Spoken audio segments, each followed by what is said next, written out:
Well, it is 5 o'clock, so I'm going to go ahead and get started.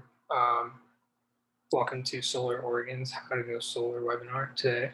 My name is Pramod, and I'm the Community Engagement Specialist here. Really excited to have you guys here and to show you about, show you more about solar energy.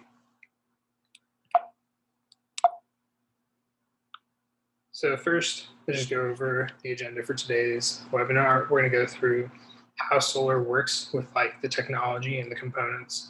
And then we're going to talk about is your home right for solar? And then we're going to talk about the specific incentives that are available to you in the state of Oregon through various sources. And to close things out, we're going to watch a video of a supporter of Solar Oregon. His name is John. He owns his own solar installation company. He is going to share his solar story about his latest project. Just a little bit more about who we are at Solar Oregon. We are a nonprofit. We've been around for 40 years, focusing on education, outreach, community, and advocacy efforts to encourage clean energy adoption in Oregon. Our main events are How to Go Solar webinars. We also host solar tours throughout the year, like our solar winery tour. And we also had our Go Zero tour, which is where John actually shared his story initially. Our Go Zero tour in the fall. We also we participate in Solarize campaigns, which is when an entire community goes solar at once. And it's a really interesting way of solar adoption. And lastly, we focus on our peer-to-peer education efforts. We believe that solar travels through social networks. It travels through people seeing other people in their community doing it and wondering, I can do that. I can do that myself. So that's something we really try and capitalize on. If you'd like to support our work, please visit the link bit.ly/solar-donate. We are completely member run. It would be great if you could donate, but you're absolutely not obligated to. But yeah, let's move on. A little bit about our sponsor, Energy Trust of Oregon. They're an independent nonprofit that provide access to clean, affordable energy for these residents of Oregon. They are the body which also controls a lot of the incentives that are related to getting solar and other energy saving appliances for your home, such as like heat pumps and light bulbs. Like they have a lot of programs that are all focused on making your home more energy efficient. Just quickly, I want to go over the Zoom features. There's a Q&A button, so feel free to type any questions that you may have into there, and then at the end, we can just go through all of them. There's also polling, which I'm actually going to start a poll right now, and it just has a few questions. The first one is about where you're tuning in from. I'm going to give you guys a few seconds. These are totally anonymous.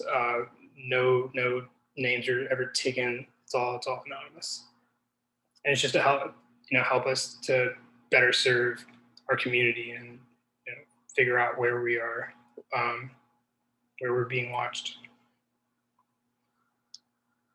Cool. So we have a lot of majority of Willamette Valley and Portland. And we have one international viewer. Very interesting.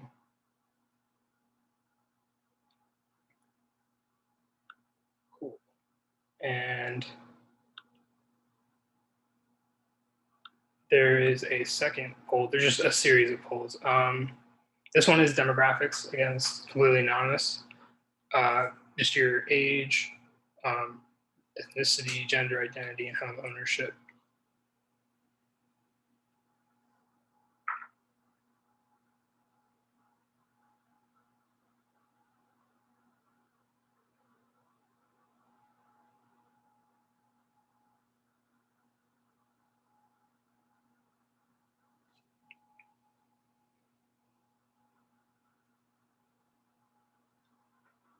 Cool. I'm going to go ahead and end that. And then last one is going to be your familiarity with solar, like how much have you looked into it? What is your familiarity with solar energy?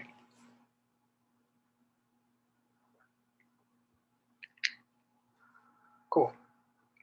So we have a various spread of people who haven't heard about it and people who already have solar. So very, very mixed crowd. It's good to see. Cool. And that's all the polls we have. And yeah, we can get started. I just want to first start out by talking about what was that? Sorry. How does solar work? That's where we're going to start. That's where we're going to start. So with solar, this is what a basic solar system on a home would look like. You start with your solar panel, which would be on the roof or on the ground. We'll go over that later. Then the next piece of equipment after the panel traps energy from the sun and turns it into electricity. That electricity goes into the inverter or a microinverter. They're two different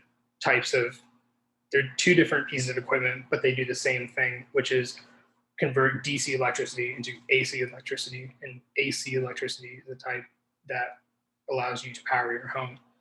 And from there, your electrical panel will distribute that power throughout your home to whatever needs to be powered. And then another crucial part of the system is you will get a new utility meter installed by your utility. And these are going to be different than the ones you have now because they will move in two directions. And one direction is for how much energy you produce and gets transferred onto the grid. And it moves in another direction to track how much electricity you pull from the grid on days that aren't as sunny as others. This is a closer look at inverters. You can have a bigger piece of equipment and, like on the left here, but on the right, you are seeing micro inverters in action. It's much more space, it takes up a lot less space. Very, very sleek design. And like I was saying earlier, you can have a roof mount or a ground mount.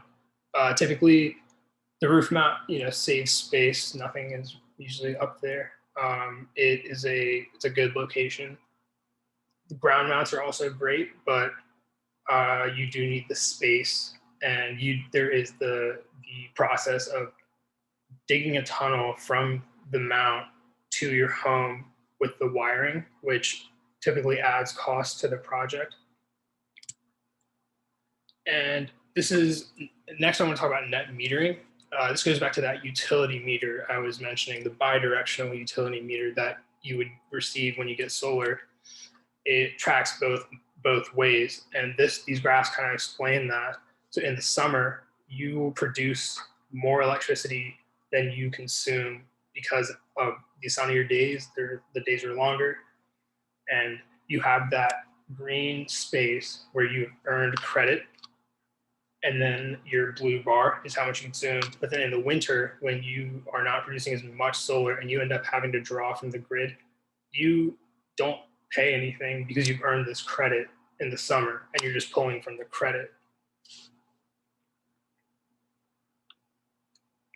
Next, I want to talk about, is my home right for solar? And it really depends on your house. Each solar system is going to look different for a variety of reasons. How much electricity you and your family use, how much space is there, what is your budget, how do you want it to look? Is it going to be ground mounted? Is it going to be roof mounted? What is the shape of your roof? All of that comes into play when figuring out what type of system you need. And the best way to figure that out is to reach out to a contractor.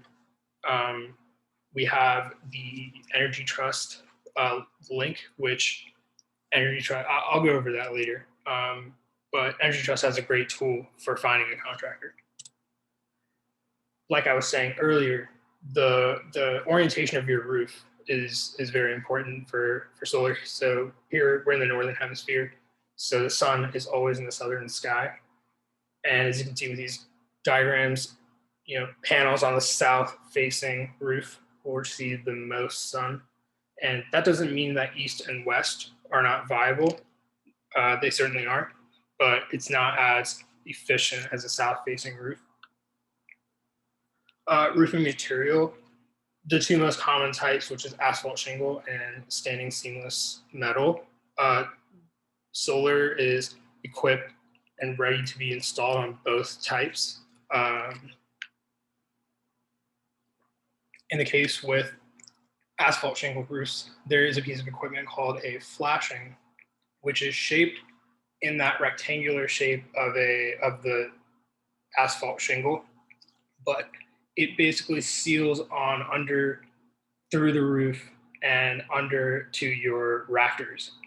And that piece of equipment holds the racks, which in turn hold the panels.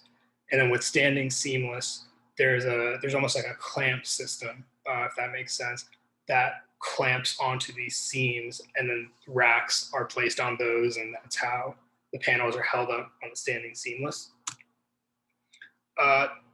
Arguably the biggest, one of the biggest considerations you're going to have to make is the condition of your roof currently. Obviously, with asphalt roofs, you're going to have to replace them after a certain amount of time.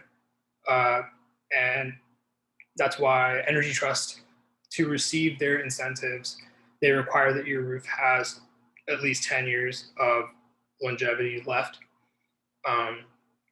Typically, the cost, if you get solar and then you have to re-roof, that adds a lot of cost because they're going to have to take down the entire system, put a new roof on it, reinstall it, and that adds a lot of costs. So considering what stage of life your roof is in is important for whether solar could be right for you.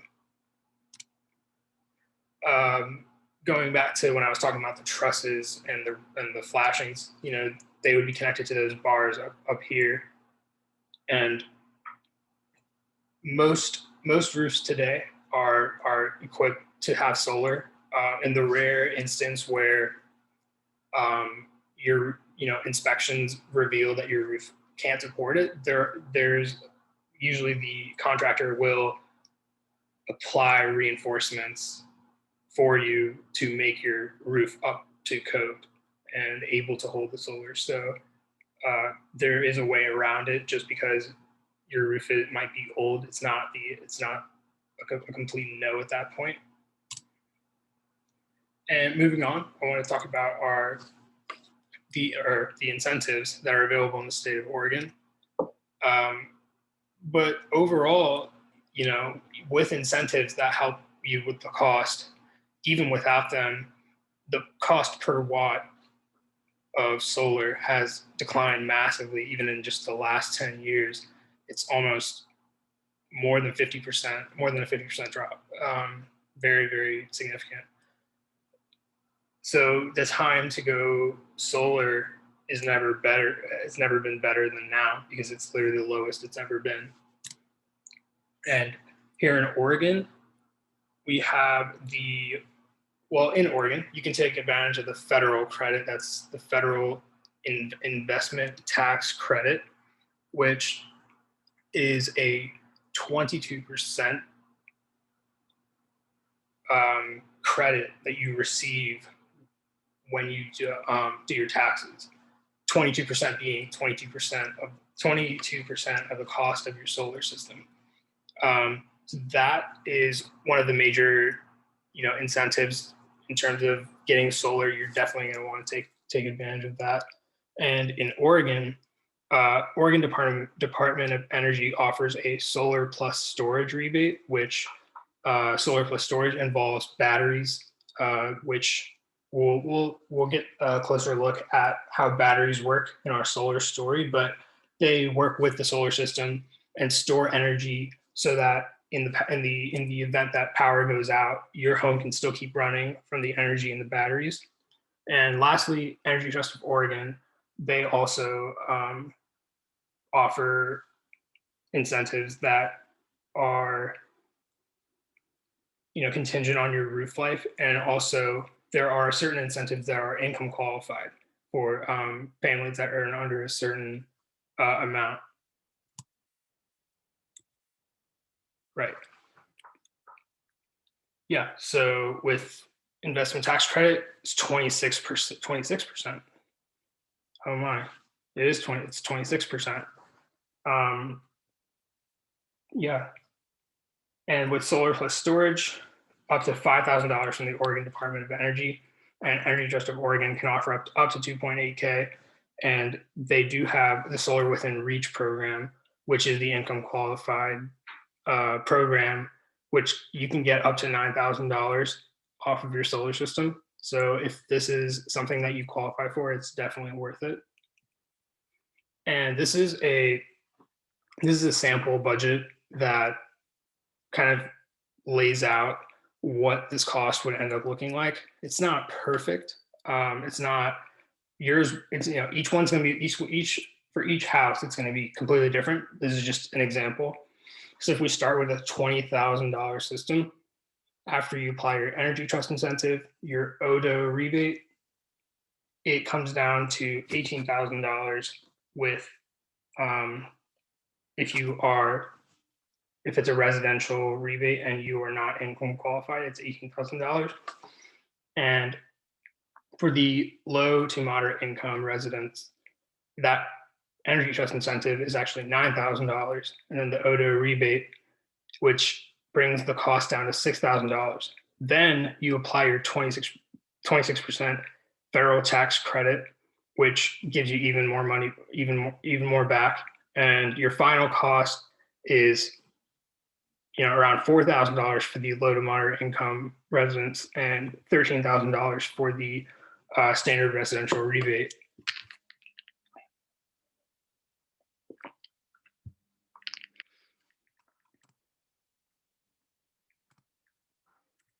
Right. With weatherization, I wanted to add a quick word. Like I said, Energy Trust offers a lot of programs to be able to increase the efficiency of your home.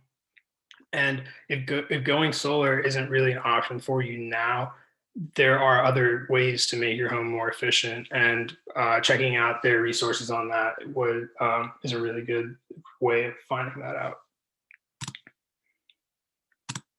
So how do you get started? The first thing to do is to go to the Energy Trust Solar Bid website.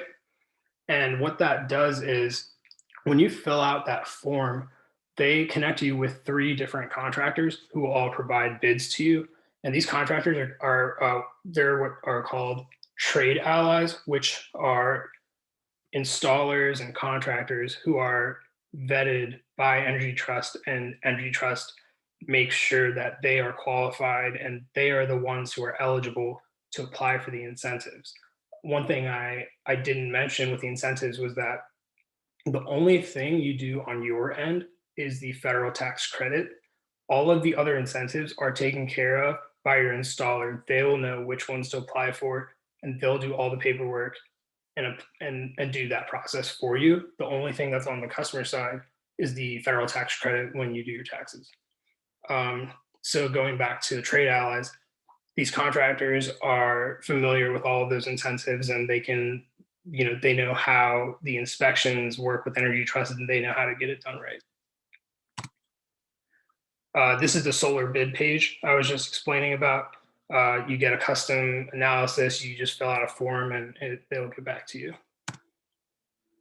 Once you decide to choose a installer, your contractor completes all the paperwork, the inspections, and they get all of that ready for you. The install usually takes 1 to 2 days. Then after that, your contractor manages the inspections afterwards, and you're up and ready to go.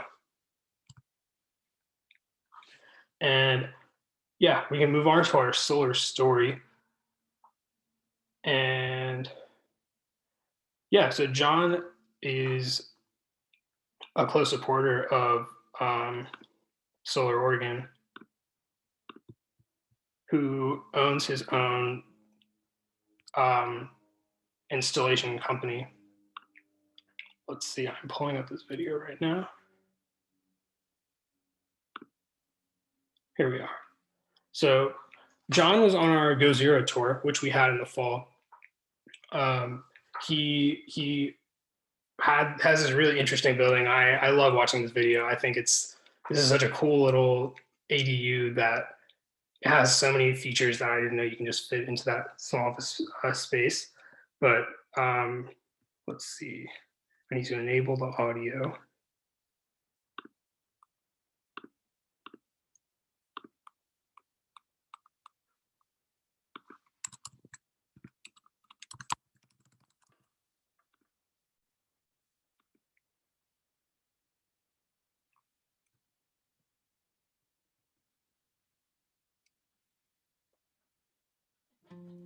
One hour of sunlight falling on this earth powers the world for a year. Solar is the fastest growing segment of the largest industry in the world, and it's undeniably the future. My name's John Greiser. I'm the owner of Elemental Energy. We're a local solar install company, and for the past 10 years I've had the pleasure of spending my days putting solar on everyone else's house, and finally here's my opportunity to put solar on my own house. I worked on this for the past 6 years. I bought the property, vacant lot here in Coley, Northeast Portland. This house that we're looking at today is eventually going to become the ADU. Over on the north side of the property over there, saved a bunch of space to put the main house. That's kind of a 1 to 3 year plan. I guess there was a hashtag for this house, to be hashtag small house, big solar. So it's 570 square feet, but it has 10 kilowatts of PV on it. And what's unique about these modules is that they are bifacial. The cell that's used on this module is capable of converting sunlight into electricity no matter what side the sunlight hits. The system has a 25-year warranty, so it's going to be guaranteed to produce at least 25 years. You're gonna pay more money for 25 years of electricity than if you bought solar today and installed it.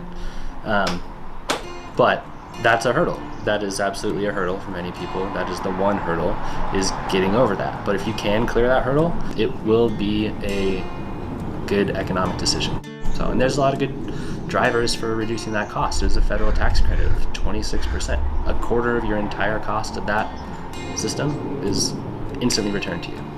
So over the course of the year, this produces way more than it consumes. I turned the system on in March, and I think I've produced 4.5 times as much energy as I consume.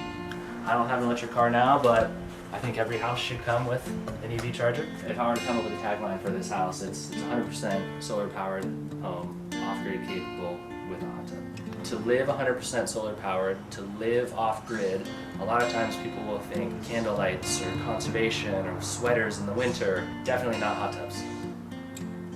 But I wanted to show that could be done. So 2 Tesla Powerwall home battery systems. Each one of these is 14 kilowatt hours of energy storage. As I like to call it, this is basically my on-grid or off-grid switch. So if I were to flip this right now, which I'll just do for the remainder of the tour, I am off-grid, so everything in the house is running off of power walls and solar. So everything's on inside. Very proud of this. Basically this says that this home will use zero energy from sources that it does not offset itself.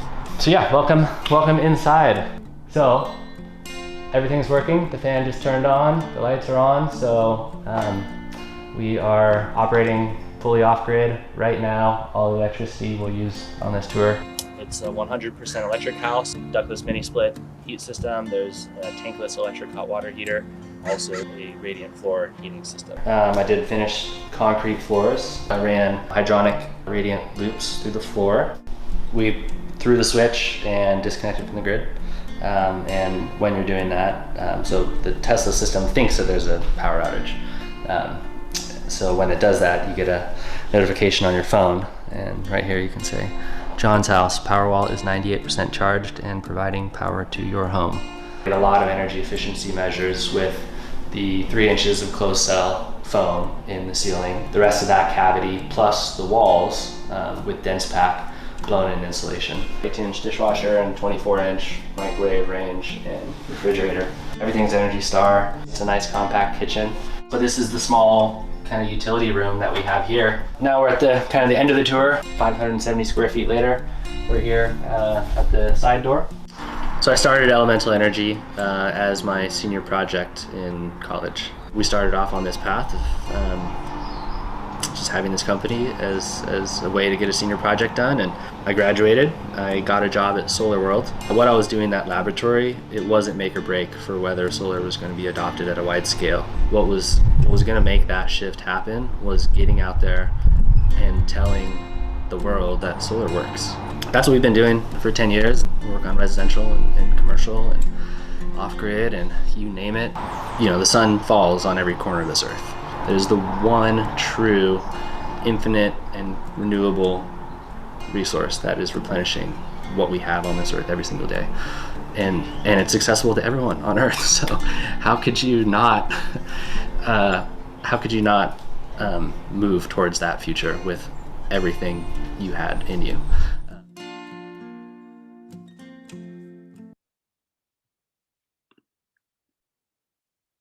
Cool. So yeah, that was John's solar story. I think it's a great example of fitting, things that, sustainability doesn't have to look, like he said, like a log cabin kind of situation. There's a lot of ways to play around with it. I'm gonna move to the Q&A. Let's see. First question is gonna be from Ed, and Ed said, "How often and with what should panels be cleaned off?" So, Ed, great question. So we've had this question on our webinars before, and we've had different solar stories on it. So the question is always answered by the homeowner on our webinar. The answer I hear the most common is that once a year they'll go up there and hose them off. I know that we once had a homeowner who lived in an area that received snow. So he said that once a winter he had to like blow the snow off because during the daytime when the sun is hitting the panels and it's like melts the snow off the panels. So he said there's one time where he had to go wipe the panels off, wipe the snow off the panels. But yeah, I think we last month during our last presentation, we had one of our board members, Jason. He also has solar. He said that he does it once every few years. So definitely not a constant cleanup. It's not that intensive. Let me know if I answered that well. If you have any further questions, feel free to just type it in the chat. And Zaina asked, how much does it cost monthly after install? So that total, if we remember that that table I was showing you with the budgets, let's see, I can share it again if we want.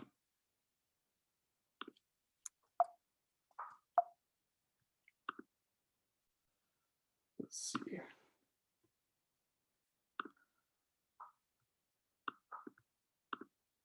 So the final cost, that doesn't have to be paid in a like a lump sum.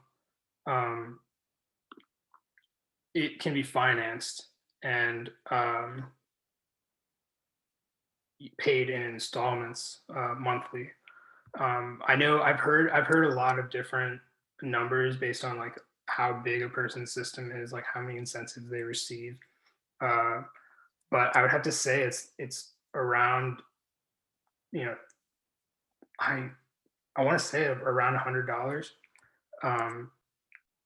per month, but that would all depend entirely on your system and how how much it costs and what kind of financing your installer provides you. But that's the best I can answer that. I'm sorry if I didn't answer that as well as you would have liked. And you also asked a question, during months with less sun, how do we run electricity?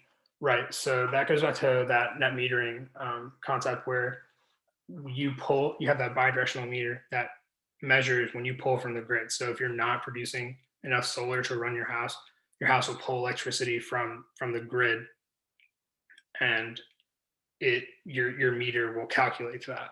So you will run off of the grid electricity, but then on sunnier days you will be sending excess energy to the grid. So it balances out over time.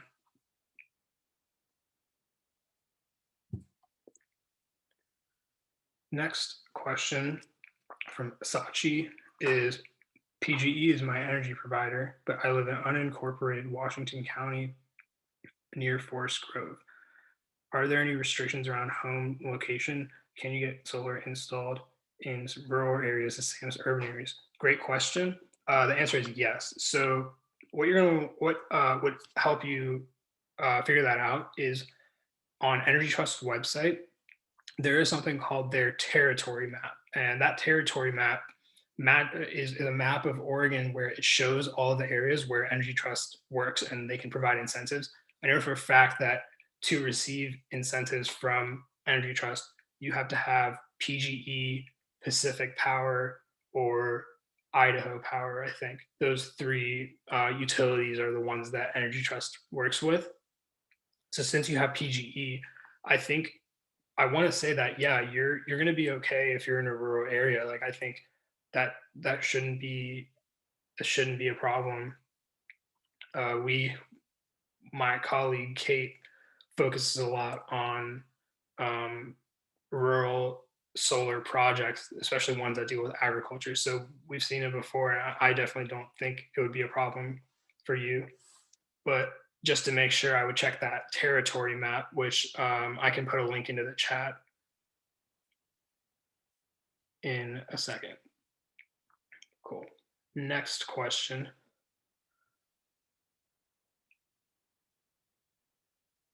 FYI, saw something recently that Oregon was providing some credit for panels. Your example shows none. Credit for panels. I don't exactly understand what you mean. They were. I don't understand that question completely. If you don't mind typing that, explaining it, I would love to take another crack at it. Uh, do we have incentives for commercial and industry customers? Yes, all of that is on the Energy Trust website. They have a residential section and they also have a commercial section. So there's a whole other set of incentives and stuff that are set up for commercial. I can put a link into the chat and you can definitely go check that out. And next question from Ed: any info on where the federal government is going over the next few years about more credits for solar? Right. So I think that for clean energy, what happened was a win. One of the first things that, or one of the most major things that happened recently is that the federal government extended the ITC, the investment tax credit.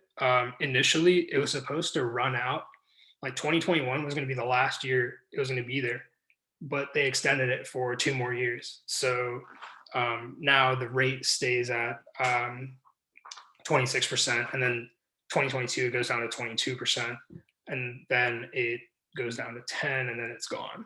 But I have a feeling that there's going to be a good amount of activity from the federal government regarding clean energy. That's been one of the things that they've talked about, and especially with the investment tax credit, extending that is a great start for clean energy adoption in the United States, and I think that's just the start. Brian asked, can a non-residential system on open land be used to create energy and sell to the grid? Are these types of installs eligible for rebates? I feel like what you're describing is almost like a community solar program. Community solar is a program that it's here in Oregon where there are projects set up like on open land, for example, that people subscribe to that project and technically pay for a share of solar produced from that project to go to their home. Um, So initially, like my first answer, I want to say yes. I think that can happen. Um, I think the energy I keep saying the Energy Trust website, but I promise you, there's actually information on there. They know all of this stuff. They provide great resources, and we couldn't be happier to send you guys over there. But yeah, definitely check out the Energy Trust website. I can put a link in the chat and see if that helps. Let's see. Do we have any more questions?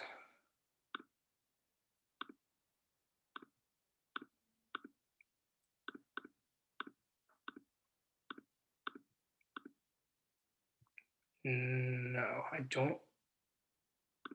don't see any, but I'll wait around for a few seconds just in case anyone has any last minute questions. Again, I if I didn't answer your question exactly the way you would have liked, I truly apologize for that. Feel free to email us at info@solaroregon.org. I'm putting that email in the chat right now. And if you email us, I'll do the research and I'll get back to you with a solid answer for sure. Casey just asked, I missed the first half of this webinar. Yes, Casey, it is being recorded.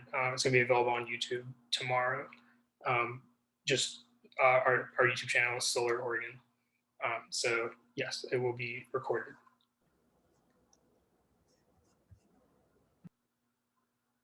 Well, that looks like the last question. And I'm going to go ahead and thank you guys so much for attending. I really appreciate you guys coming and listening to this webinar. And I hope that solar is something that happens in your future. No matter when it happens, I hope that all of us are able to get solar one day. So great to see everyone. Have a great night.